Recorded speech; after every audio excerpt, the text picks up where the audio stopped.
مثل نوره كمشكاة فيها مصباح. بسم الله الرحمن الرحيم. اللهم صل على سيدنا ومولانا محمد وعلى آل سيدنا ومولانا محمد وبارك وسلم. العطور المجموعة في ذكر النبي الحبيب صلی اللہ علیہ وسلم. مجلس نمبر 3، سابقین میں آپ کے فضائل.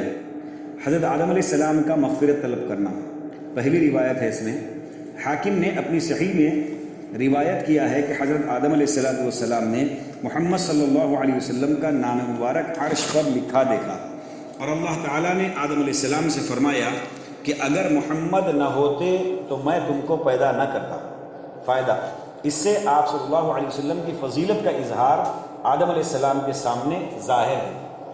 اللہ تعالیٰ نے اپنے سب سے پیارے کا نام اپنے نام کے ساتھ ملایا.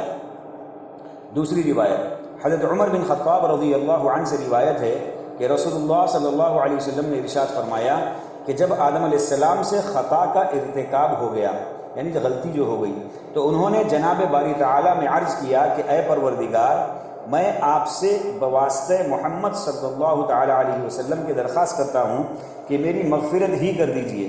سو حق تعالیٰ نے ارشاد فرمایا کہ اے آدم، تم نے محمد صلی اللہ علیہ وسلم کو کیسے پہچانا حالانکہ ہنوز میں نے ان کو پیدا بھی نہیں کیا؟ عرض کیا کہ اے رب، میں نے اس طرح سے پہچانا کہ جب آپ نے مجھ کو اپنے ہاتھ سے پیدا کیا اور اپنی شرف دی ہوئی روح میرے اندر پھونکی تو میں نے سر اٹھایا تو عرش کے پایوں پر یہ لکھا ہوا دیکھا، لا الہ الا اللہ محمد رسول اللہ. سو میں نے معلوم کر لیا کہ آپ نے اپنے نام پاک کے ساتھ ایسے ہی شخص کے نام کو ملایا ہوگا جو آپ کے نزدیک تمام مخلوق سے زیادہ پیارا ہوگا. حق تعالیٰ نے فرمایا اے آدم علیہ السلام، تم سچے ہو، واقع میں وہ میرے نزدیک تمام مخلوق سے زیادہ پیارے ہیں، اور جب تم نے ان کے واسطے سے مجھ سے درخواست کی تو میں نے تمہاری مغفرت کی، اور اگر محمد صلی اللہ علیہ وسلم نہ ہوتے تو میں تم کو بھی پیدا نہ کرتا. روایت کیا اس کو بیہقی نے اپنے دلائل میں عبد الرحمن بن زید بن اسلم کی روایت سے، اور کہا کہ اس کے ساتھ عبد الرحمن منفرد ہے. اور روایت کیا اس کو حاکم نے، اور اس کی تصحیح کی، اور طبرانی نے بھی اس کو ذکر کیا ہے. اور اتنا اور زیادہ ہے کہ حق تعالیٰ نے فرمایا کہ وہ تمہاری اولاد میں سب انبیاء سے آخری نبی ہیں. آدم علیہ السلام کا مہر میں درود شریف بھیجنا. تیسری روایت ابن الجوزی نے اپنی کتاب صلوۃ الاحزان میں ذکر کیا ہے کہ آدم علیہ السلام نے جب حضرت حوا علیہ السلام سے قربت کرنا چاہا تو انہوں نے مہر طلب کیا. آدم علیہ السلام نے دعا کی کہ اے رب، میں ان کو مہر کیا چیز دوں؟ ارشاد ہوا کہ اے آدم، میرے حبیب محمد بن عبداللہ صلی اللہ علیہ وسلم پر 20 دفعہ درود بھیجو. چنانچہ انہوں نے ایسا ہی کیا. حضرت ابراہیم علیہ السلام کی دعا اور حضرت عیسیٰ کی بشارت کا مصداق. چوتھی روایت احمد اور بزار اور طبرانی اور حاکم اور بیہقی نے عباس بن ساریہ رضی اللہ عنہ سے روایت کیا ہے کہ رسول اللہ صلی اللہ علیہ وسلم نے فرمایا کہ میں اپنے باپ ابراہیم علیہ السلام کی دعا کا مصداق ہوں اور عیسیٰ علیہ السلام کی بشارت کا محکی عنہ ہوں. فائدہ اس میں اشارہ ہے 2 آیتوں کے مضمون کی طرف. اول، ربنا وجعلنا مسلمین لک ومن ذریتنا امۃ مسلمۃ لک، وقال تعالی ربنا وابعث فیہم رسولا منہم. دوسرا، یا بنی اسرائیل انی رسول اللہ الیکم مصدقا لما بین یدیہ من التوراۃ ومبشرا برسول یأتی من بعدہ اسمہ احمد. یعنی اول آیت میں ابراہیم علیہ السلام اور اسماعیل علیہ السلام کی دعا ہے کہ ہماری اولاد میں ایک جماعت مطیع پیدا کیجئے اور اس جماعت میں ایک ایسا پیغمبر قائم کیجئے. مراد اس سے رسول اللہ صلی اللہ علیہ وسلم ہے، کیونکہ بجز آپ صلی اللہ علیہ وسلم کے اور کوئی پیغمبر ایسے نہیں کہ دونوں حضرات کی اولاد میں ہوں. اور دوسری آیت میں عیسیٰ علیہ السلام کا قول نقل فرمایا کہ میں بشارت دینے والا ہوں ایک پیغمبر کی جو میرے بعد آئیں گے جن کا نام احمد ہوگا صلی اللہ علیہ وسلم.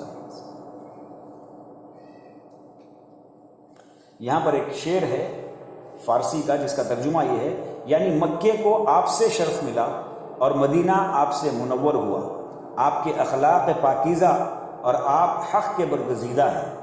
ایک اور شعر ہے جس کا ترجمہ ہے، شمس و قمر اس کی علامت ہیں کہ آپ اللہ تعالیٰ کے نور ہیں، اور حضرت عیسیٰ علیہ السلام کی بشارت اور حضرت ابراہیم علیہ السلام کی دعا کے مصداق ہیں۔ تورات میں آپ صلی اللہ علیہ وسلم کی صفات، یہ 5ویں روایت ہے۔ مشکات میں بخاری سے بروایت عبداللہ بن عمر بن عاص رضی اللہ عنہما آیا ہے کہ تورات میں آپ کی یہ صفت لکھی ہے کہ اے پیغمبر، ہم نے تم کو بھیجا ہے امت کے حال کا گواہ بنا کر، اور بشارت دینے والا اور ڈرانے والا، اور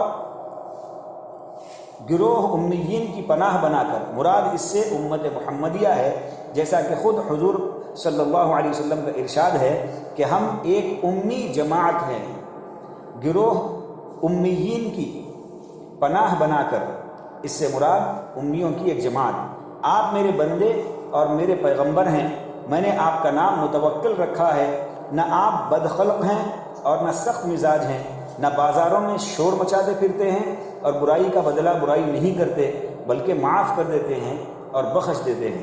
آپ کو اللہ تعالیٰ کبھی وفات نہ دیں گے یہاں تک کہ آپ کی برکت سے راہ کج یعنی کفر کو درست یعنی مبدل بے ایمان نہ کر دیں کہ لوگ کلمہ پڑھنے لگیں، اور یہاں تک کہ اس کلمے کی برکت سے نابینا آنکھوں کو اور ناشنوا کانوں کو اور سربستہ دلوں کو گشادہ نہ کر دیں۔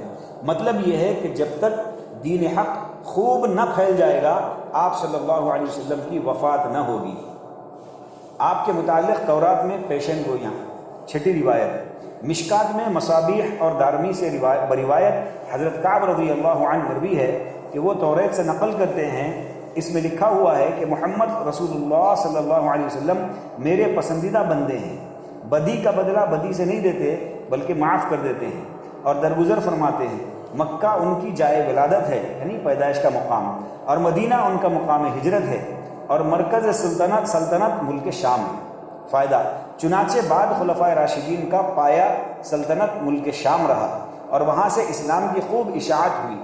7ویں روایت مشکات میں ترمذی سے بروایت عبداللہ بن سلام رضی اللہ عنہ سے مروی ہے کہ توریت میں نعت محمد صلی اللہ علیہ وسلم کی لکھی ہے، اور یہ بھی لکھا ہے کہ حضرت عیسیٰ علیہ السلام آپ کے ساتھ مدفون ہوں گے۔ فائدہ، ان اخیر 3 روایتوں کے راوی کتب سابقہ کے عالم ہیں، اول اور آخر صحابی ہیں اور اوسط تابعی ہیں، اور بعض آیات بھی ان روایات کے ہم معنی ہیں۔ چنانچہ 2 آیتوں کا مضمون تو اس مجلس کی 4تھی روایت کی شرح میں مذکور ہو چکا ہے، اور 3 آیتیں اور مذکور ہوتی ہیں پہلی آیتوں کو ملا کر۔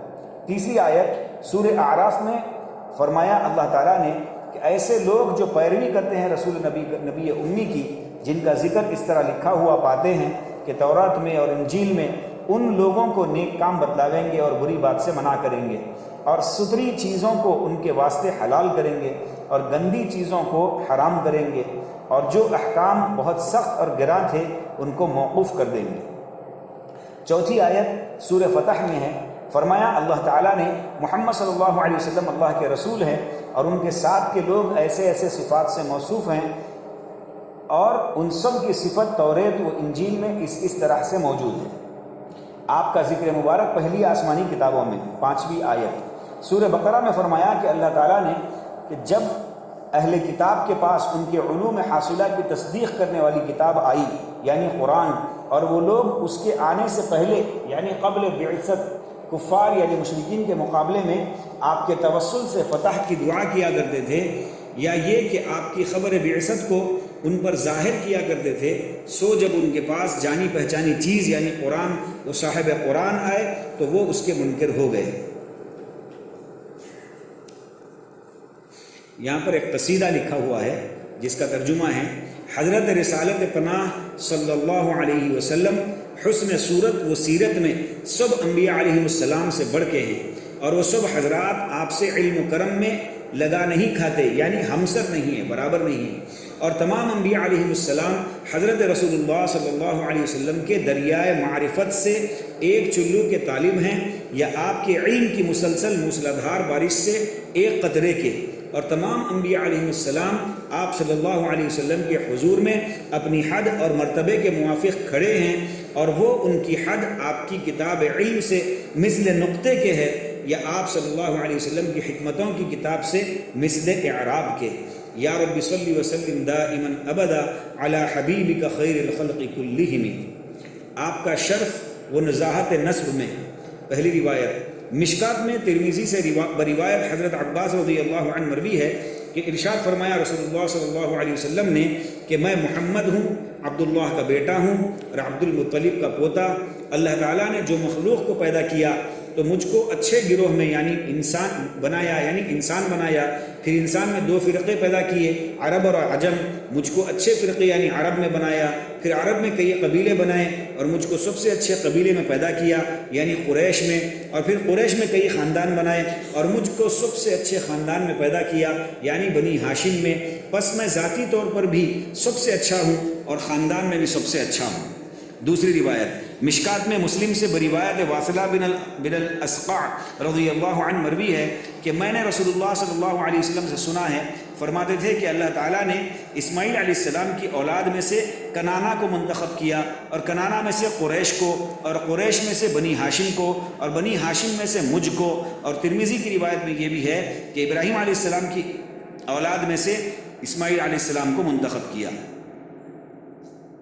تیسری روایت دلائل ابو نعیم میں حضرت عائشہ رضی اللہ عنہا سے مروی ہے کہ وہ رسول اللہ صلی اللہ علیہ وسلم سے نقل کرتی ہیں، اور آپ جبریل علیہ السلام سے حکایت فرماتے ہیں، وہ کہتے ہیں کہ میں تمام مشارق و مغارب میں پھرا، سو میں نے کوئی شخص محمد صلی اللہ علیہ وسلم سے افضل نہیں دیکھا اور نہ کوئی خاندان بنی ہاشم سے افضل دیکھا۔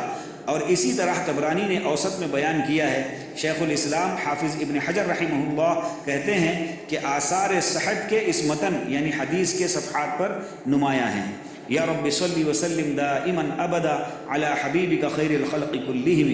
آپ کا نسب کیسا کچھ باکرامت ہے کہ اس کے مواد پاکیزہ ہیں، اصل سے بھی اور فرع سے بھی، اور آپ کے سبب جن سے بشر کو شرف حاصل ہو گیا۔ وہ نسب مطہر ہے یعنی پاک سلسلہ ہے، لو سے جاہلیت سے اس میں کبھی آمیزش نہیں ہوئی، نہ نقص کی نہ کدورت کی۔ یا رب صلی وسلم دائما ابدا علی حبیبک خیر الخلق کلہم۔ اللہ سبحانہ وتعالیٰ نبی پاک صلی اللہ علیہ وسلم سے سچی پکی محبت، اطاعت، عقیدت، اتباع نصیب فرمائے، سنتوں والی زندگی نصیب فرمائے۔ نبی پاک صلی اللہ علیہ وسلم کی جو ہے سنتوں کو اور آپ صلی اللہ علیہ وسلم کی زندگی کو، آپ صلی اللہ علیہ وسلم کی فکر کو اپنی زندگی میں لانے کی توفیق اللہ سبحانہ وتعالیٰ نصیب فرمائے۔